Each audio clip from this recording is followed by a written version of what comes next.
Surviving Jay Morrison documentary. We sitting here listening to uh, one of Jay's exes right now, y'all. She was very heavily involved with like a lot of the building of the Jay Morrison Academy. And Yeah. When we built, it was just me and him, just us two building the school from scratch from the beginning. there's a lot of verifiable things that she's shared with me. First and foremost, let's just kind of talk about like your relationship and like how you actually know Jay, so people understand like kind of like the backstory. Okay, so I met him as a bartender in a strip club, and he had lost all his property. So when I met him, he was a bum, basically. He had lost all of his properties during the recession.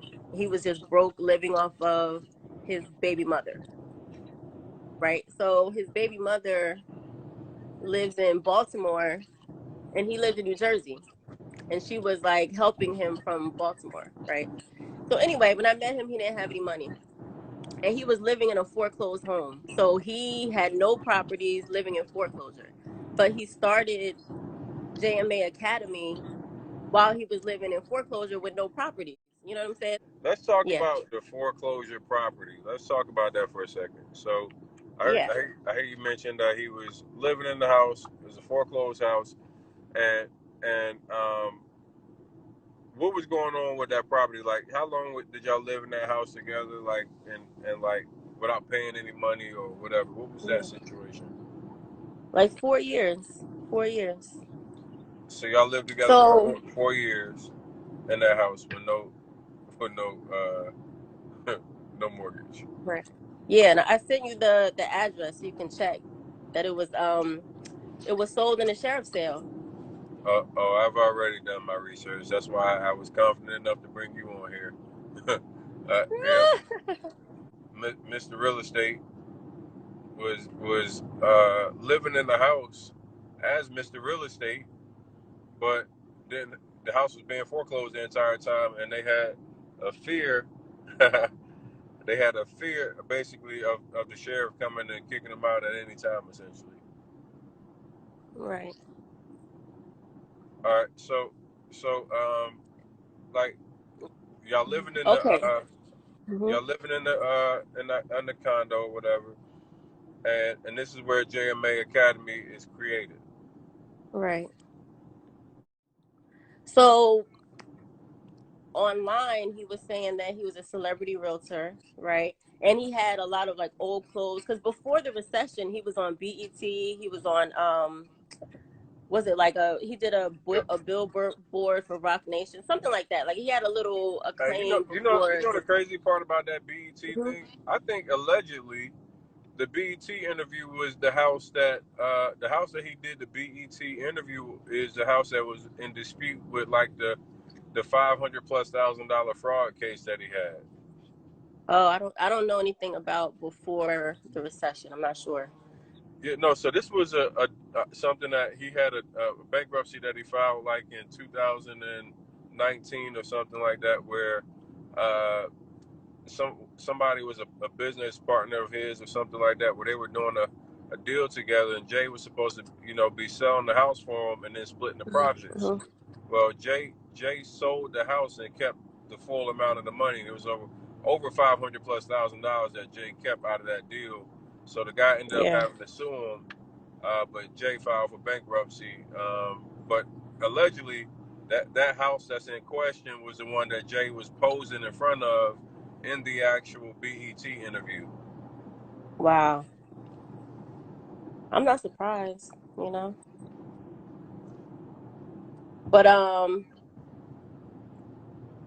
yeah. So basically, he started the school while living at that place in New Jersey, and he just created this facade online. You know, he put up the little backdrop. He was doing videos, YouTube videos. His car was not in his name. His car was in his baby mama's name. Then we got a car, but it was in my name. It wasn't in his name. So he really didn't have any. He didn't own anything at all. And so he started building his following online, and then he did a publicity stunt with Karen Civil.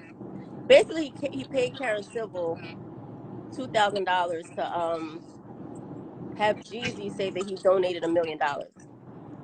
So that was fake. He did like a fake check with his little sidekick, saying that, and his enrollment went up from like 200 to